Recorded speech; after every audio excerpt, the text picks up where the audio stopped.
Hello my dear student. आज हम लोग कवर करने वाले हैं प्रिज्म से अपवर्तन। इससे संबंधित बिहार बोर्ड एग्जामिनेशन 2023 में क्वेश्चन पूछे जा सकते हैं।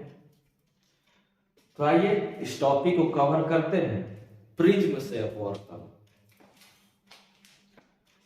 प्रिज्म से अपवर्तन, रिफ्रैक्शन थ्रू अ प्रिज्म।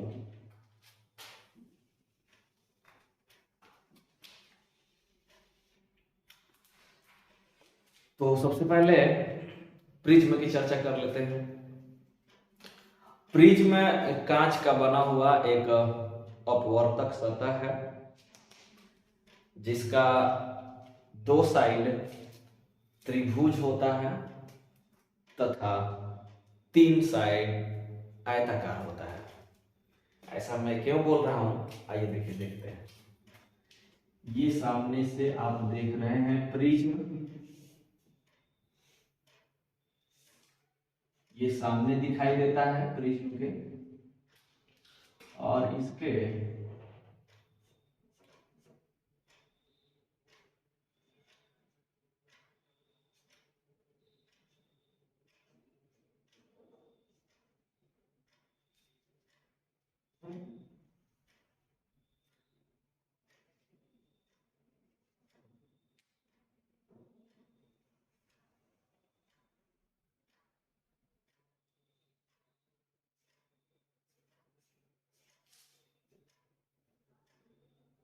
ये होता है प्रिज्म।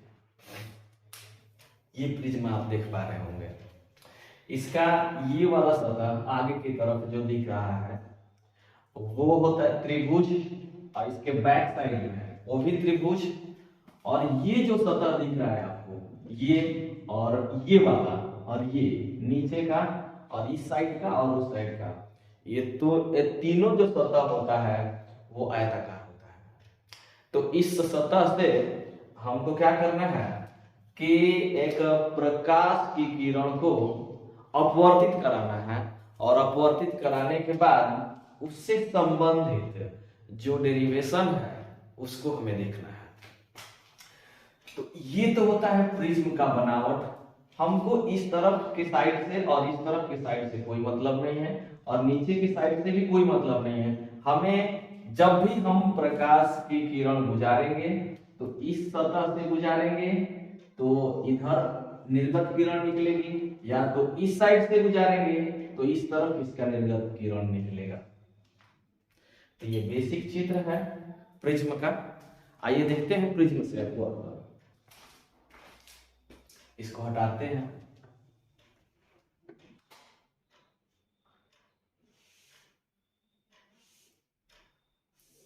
ये प्रिज्म है,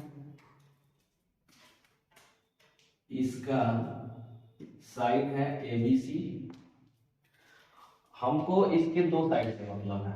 ये जो अपवर्तक सतह है, यहाँ तो हम अपवर्तन कर नहीं सकते हैं क्योंकि इसको कहीं हम फिक्स किए होंगे, कहीं रखे होंगे, इसलिए इस पर अपवर्तन नहीं कर सकते। जब भी हम अपवर्तन करेंगे या तो साइड AB से करेंगे या तो साइड BC से करेंगे। तो आप ध्यान दीजिए, हम AB साइड से एक प्रकाश के किसी भी रंग के किरण को हम अपवर्तन करा।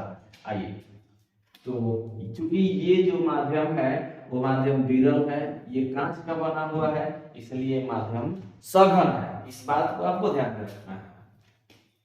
तो यहां से एक किरण PQ, एक किरण PQ, P और Q प्रिज्म के साइड AB पर आपतित होती है। तो अपवर्तन का आप नियम पढ़े होंगे कि जब कोई प्रकाश की किरण सघन माध्यम से विरल माध्यम से सघन माध्यम में या सघन माध्यम से विरल माध्यम में प्रवेश करती है तो वह अविलंब से दूर भागती है या अविलंब की ओर मुड़ जाती है। तो पहले तो इस पर हमको अभिलंब बनाना होगा।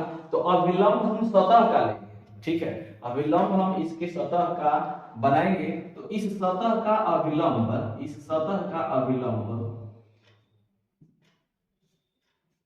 इस सतह का अभिलंब ये हुआ, ये अभिलंब है इस सतह का। ये वाला कोण हुआ आपतन कोण। आपतन कोण को हम आई से सूचित किए हैं, आई सूचित कर दिए। अब चूंकि ये जाना चाहिए था, चूंकि ये जो प्रकाश की किरण है PQ, अगर इसके मार्ग में कोई रुकावट अगर उत्पन्न नहीं होगी तो यह PQ किरण सीधे निकल जाती है। क्योंकि आप जानते हैं कि प्रकाश हमेशा सरल रेखा में गमन करती है। यदि इसके मार्ग में कोई अवरोध नहीं होता तो PQ किरण इस तरफ से निकल जाती है। लेकिन चूंकि इसके मार्ग में अवरोध उत्पन्न हुआ है, क्योंकि ये कांच है, ये विरल से सघन में प्रवेश कर रही है, इसके मार्ग में अवरोध उत्पन्न हुआ है। जैसे ही अवरोध उत्पन्न होता है वह या तो अभिलंब की ओर मुड़ जाती है या अभिलंब से दूर भागती है। तो इस केस में क्या होगा, ये विरल माध्यम है, सघन माध्यम, तो ये अभिलंब की ओर मुड़ जाएगी। तो अभिलंब की ओर मुड़ गई ये किरण। अब ये किरण PQ अब यहां से बन गई QR, ठीक। तो ये वाला जो एंगल हुआ, ये हुआ अपवर्तन एंगल। इसे हम R1 से रिप्रेजेंट कर देते हैं। क्योंकि अब सतह पे किरण पहुंच चुकी है, सतह AC पर। अब यहां भी अगर कोई इसका अवरोध नहीं करता, अगर यही माध्यम होता कांच का ही, तो यह QR किरण सीधे निकल जाती। लेकिन इस माध्यम में तो कोई विरल माध्यम में जा रहा है सघन से, तो इस स्थिति में वह अभिलंब से दूर भागेगी। तो पहले इस सतह का अभिलंब बना लेते हैं। तो इस सतह का अभिलंब, इस सतह का अभिलंब ये हुआ अभिलंब, और अभिलंब से क्या होगी कि दूर भागेगी, दूर इस तरह से चली गई। अब ये जो किरण गई वो है किरण S। ये वाला एंगल हुआ, चूंकि यहां से प्रकाश की किरण जिस माध्यम में आई थी उसी माध्यम में निर्गत हो गई, तो इसलिए इस एंगल को हम सूचित कर देते हैं E से। ये जो एंगल है वो एंगल E है। और यहाँ निर्गत होने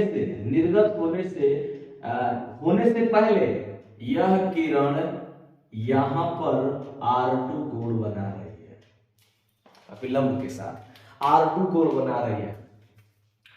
अब चूंकि प्रकाश की किरण PQ को जाना चाहिए था सीधे, अब सीधे न जाकर के वह QR की दिशा में क्या हो चुकी है, मुड़ चुकी है। तो हम अगर QR को एज इट इज पीछे की ओर बढ़ाएं, तो ये जो एंगल निकल करके आता है इसको हम डेल्टा से सूचित करते हैं। और यही डेल्टा क्या है, विचलन कोण है। अर्थात विचलन कोण क्या होता है, तो जब प्रकाश की किरण मूल जिस सीधी रेखा में गमन करते हुए न चलकर किसी एंगल पर मुड़ जाती है तो उस कोण को हम विचलन कोण कहते हैं। तो ये हुआ विचलन कोण। अब थोड़ा सा नामकरण कर देते हैं, इसको हम कह देते हैं N और इसको कह देते हैं M। N कह दिए और इसको M कह दिए, ठीक है। हमें निकालना है इस प्रिज्म से व्यंजक अगर प्राप्त करना हो तो हमें निकालना होगा डेल्टा। तो आइए थोड़ा सा इस चित्र के बारे में जानकारी प्राप्त कर लेते हैं। अगर लिखना होगा इसको लैंग्वेज में तो कैसे लिखेंगे, तो क्या लिख सकते हैं मित्र कि इस चित्र में या लिखेंगे कि उपरोक्त चित्र में PQ प्रकाश की किरण प्रिज्म के सतह AB पर I कोण के साथ आपतित होती है, ठीक है। क्या लिखेंगे कि PQ किरण सतह AB पर I कोण के साथ आपतित होती है। आपतन के बाद वह किरण QR अपवर्तित कोण R1 के साथ आगे बढ़ती है। अपवर्तन कोण R1 के साथ आगे बढ़ती है। पुनः पुनः वह किरण R बिंदु पर पहुंचने के बाद अर्थात सतह AC पर पहुंचने के बाद वह विरल माध्यम में निर्गत हो जाती है R2 एंगल से, जहां उसका अपवर्तन कोण है, जहां उसका निर्गत कोण कितना है, E है। निर्गत कोण क्या है, E है। अगर इसे लिखना होगा तो लिख देते हैं, आप देख लीजिए। उपरोक्त चित्र में प्रकाश की किरण PQ प्रिज्म के सतह AB पर कोण I के साथ आपतित होती है। यह किरण अभिलंब की ओर झुककर कोण R1 के साथ QR की दिशा में आगे बढ़ती है। मतलब यहाँ से ये किरण गई, आपतन कोण इसका I हुआ और यहाँ से अपवर्तन के बाद QR की दिशा में एंगल R के साथ आगे बढ़ गई। यह किरण प्रिज्म की सतह AC पर, प्रिज्म की सतह AC पर, यहाँ पर इस प्रिज्म की सतह AC पर कोण R2 के साथ आपतित होती है।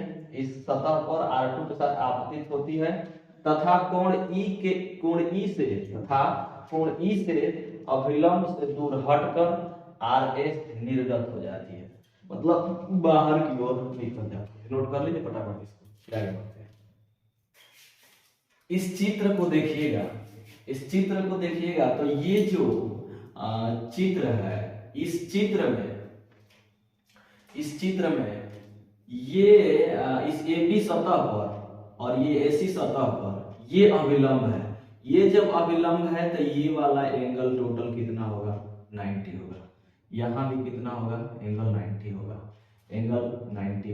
तो 90 होगा, ये टोटल एंगल 90 है। तो हमको अगर इस एंगल का मान निकालना हो, तो हम 90 माइनस R1 लिख सकते हैं। और इस एंगल का जब मान निकालना हो, इस एंगल का, तो हम लिख सकते हैं 90 माइनस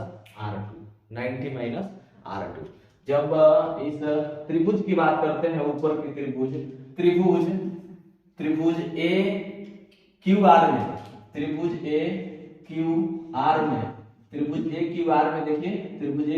देखिएगा तो क्या होगा, त्रिभुज के तीनों कोणों का योग कितना होता है, 180। 180 में क्या होगा कि एंगल A प्लस ये वाला एंगल 90, ये वाला एंगल टोटल 90 और 90 माइनस R1, तो 90 माइनस R1 प्लस ये वाला एंगल, तो ये वाला 90 और 90 minus R2 is equal to 180 degree. अगर इसको थोड़ा सिंप्लीफाई करेंगे तो क्या होगा, R1 plus R2 is equal to A। इसको समीकरण 1 कहते हैं। ये कैसे है, देखिए ये 90 ब्रैकेट ओपन करेंगे तो 90 और 90 180 और ये R1 माइनस R2 माइनस का R1 माइनस का R2, 180 से 180 कैंसिल। इसके बाद इसको इस तरफ छोड़ देंगे, R1 R2 को उस तरफ लेकर चले जाएंगे तो वो हो जाएगा। नेक्स्ट, ये जो विचलन कोण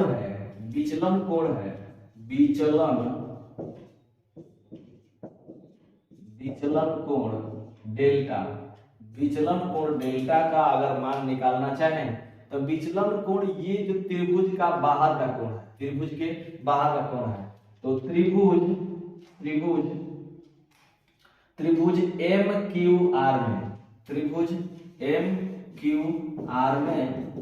MQR में देखिएगा तो जो डेल्टा है वो बाहर का कोण है, बहिष कोण है। तो बहिष कोण क्या होता है, अंदर के दो कोणों के योग के बराबर होता है।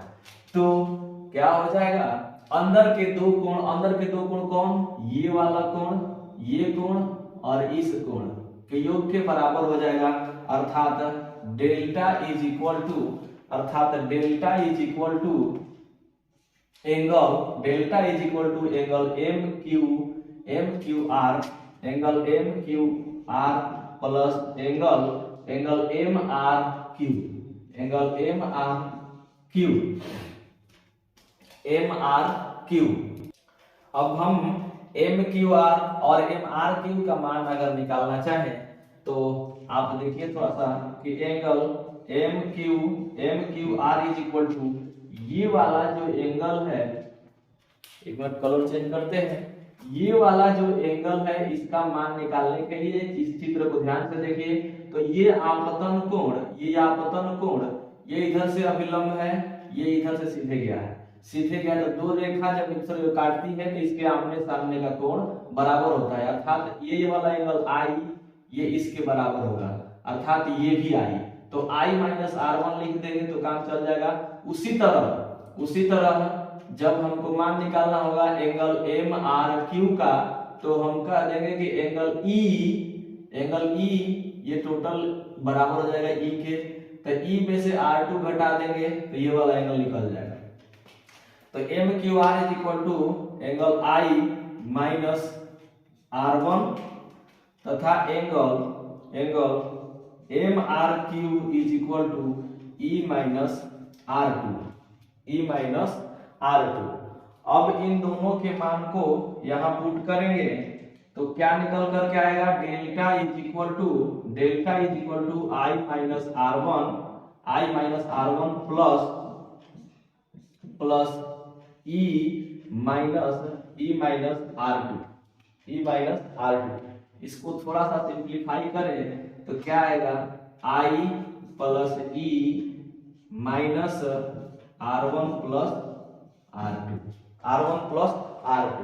अब समीकरण इसका ध्यान रखिए तो समीकरण एक से क्या हो जाएगा, delta is equal to I plus E minus का ये, इसको समीकरण नोट कर दीजिए, समीकरण 2 को अगर ध्यान से देखिए, समीकरण 2 को ध्यान से देखिए तो क्या हमें लग रहा है कि जो विचलन कोण है वो आपतित किरण के आपतन कोण पर निर्भर करती है। यहाँ ये क्या है, तो ये है प्रिज्म, इसको बोलते हैं प्रिज्म कोण, ए को बोलते हैं प्रिज्म कोण। ये वाला जो एंगल ए है उसको बोलते हैं प्रिज्म कोण। तो इसको ध्यान से देखें तो क्या प्रतीत हुआ कि हमें जो डिफ्लेक्शन है, जो विचलन है वह आपतन कोण पर निर्भर करती है। तो यदि इस चित्र पर आइए, थोड़ा सा इस चित्र की ओर ध्यान आकर्षित कीजिए और इसको देखिए कि यदि हम आपतन कोण के जिस आपतन कोण से हम इस रेखा को AB साइड पर भेजे हैं, यदि हम इसको AC साइड पर भेजें उतना ही एंगल से, तो जितना एंगल से इधर प्रवेश की है और जिस एंगल से इधर प्रवेश करेगी उसी एंगल के साथ इधर निकल जाएगी। नहीं क्लियर होगा, कोई बात नहीं। फिर से देखिए कि AB साइड पर प्रकाश की किरण I कोण से अगर आपतित हुई है तो कोण E के साथ निर्गत हुई है। यदि हम इसको रिवर्स कर दें, मतलब AC की तरफ से हम कोण I के साथ अगर इसे क्या करें, निर्गत कराएं, आपतित करवाएं, तो AB पर उसका निर्गत निकलेगा और वो भी कोण E के साथ। अर्थात इस निष्कर्ष से हम क्या जान पा रहे हैं, इस निष्कर्ष से हमें ये आभास हो रहा है कि विचलन जो है आपतन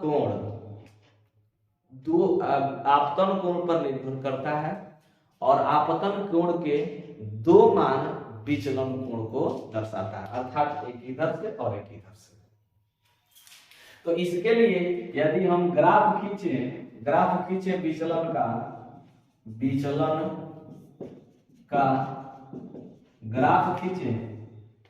का ग्राफ खींचे,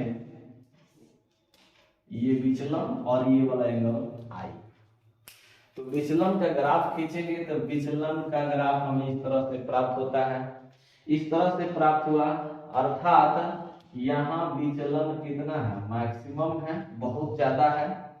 और कब, जब एक बार I का मान कम था तब, I1 था तब, और और यही वाला डिफ्लेक्शन, यही वाला विचलन एक बार आई अधिकतम पर प्राप्त हुआ है, अर्थात I2 पर। इसका कहने का तात्पर्य है ये है कि डिफ्लेक्शन जो है I के मान पर पूर्ण रूप से निर्भर है। यदि देखें कि हम यदि I के मान को घटाते जा रहे हैं, I के मान को घटा रहे हैं, I के मान को कम कर रहे हैं,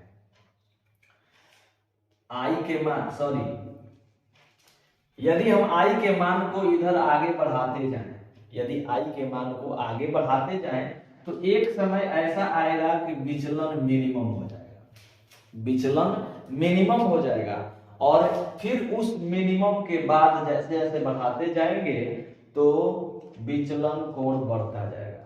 अर्थात इस ग्राफ के अनुसार हम कह सकते हैं कि विचलन कोण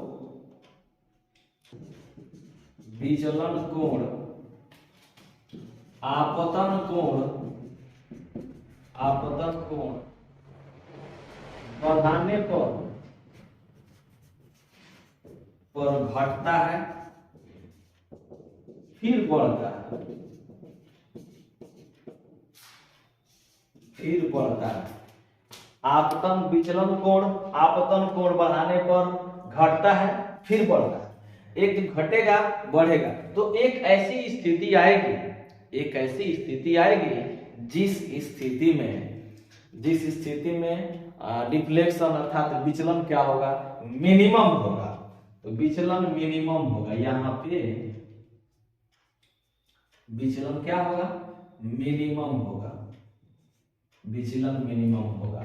जब विचलन मिनिमम होगा तो इस केस में क्या देखा गया कि इस केस में जो I है वो E के बराबर है। इस केस में देखा गया कि I जो है वो इस केस में देखा गया कि I जो है वो E के बराबर है। ठीक है, तो न्यूनतम विचलन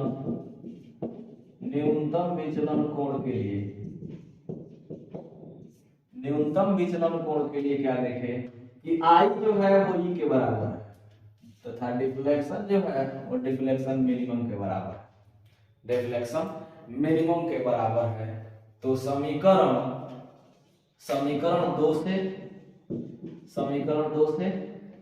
2 में क्या प्राप्त हुआ था deflection delta is equal to I plus E minus A, यही समीकरण 2 था।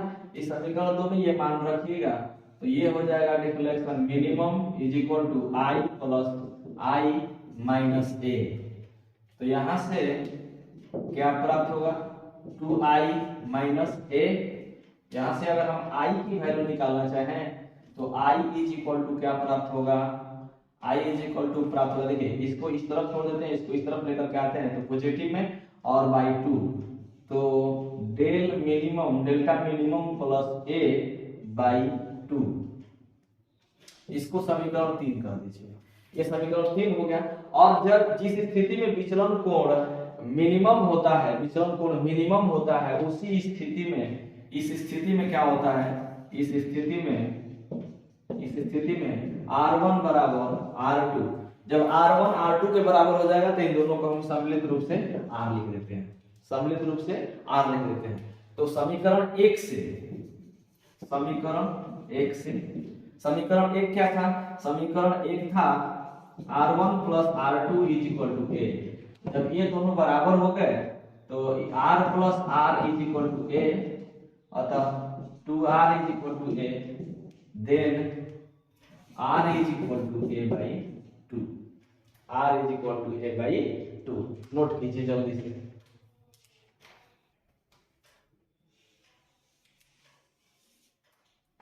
अब चलते हैं स्नेल भैया के नियम से। तो स्नेल के नियम से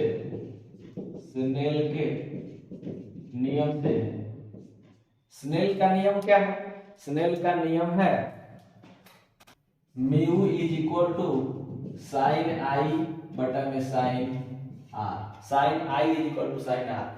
इसको हम इस चित्र पे अप्लाई करते हैं। ध्यान दीजिएगा कि ये वाला जो माध्यम है वो विरल माध्यम है, अर्थात इसको हम 1 मान लेते हैं। ये कांच है, ये सघन माध्यम है, इसको 2 मान लेते हैं। तो इसी दोनों पर हम इसी पर अप्लाई कर देते हैं स्नेल का नियम।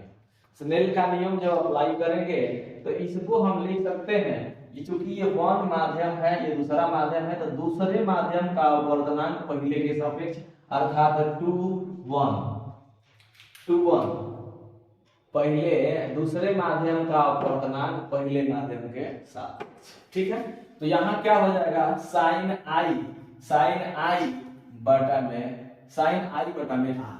तो साइन आई बटा में आर जब अप्लाई करेंगे तो साइन आई का मान कितना आया है, आई का मान यहाँ पे आई का मान delta minimum plus A by 2 बटा में साइन आर का मान ए बाई 2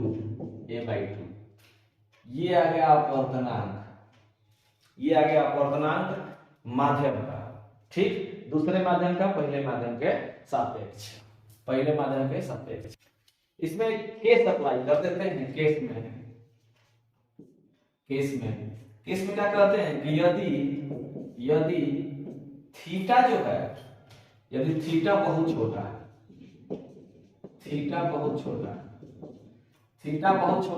तो इस स्थिति में क्या होगा, sine theta is near about theta. अतः क्या हो जाएगा यहाँ से, μ21 is equal to minimum plus A by 2 बटा में ए बाई 2। अब ध्यान दीजिए इसको, ये दूसरा बटा है, चौथा बटा कैंसिल, तो क्या बच गया, μ21 इज इक्वल टू डेल मिन प्लस ए बाई ए। इसको अगर सिंप्लीफाई करें तो इसका मल्टीप्लिकेशन इधर, तो ए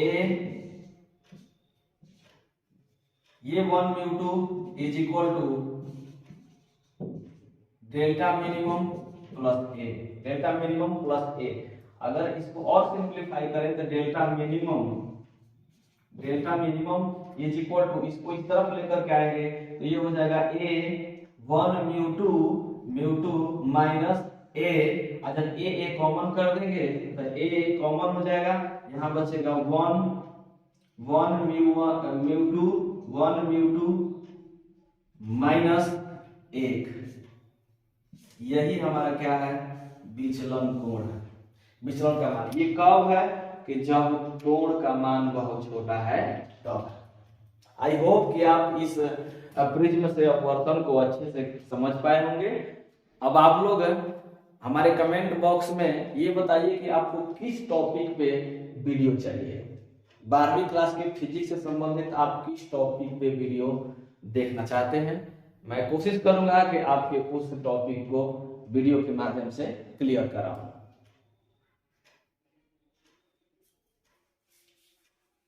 आज यहीं तक, मिलते हैं फिर नेक्स्ट वीडियो में।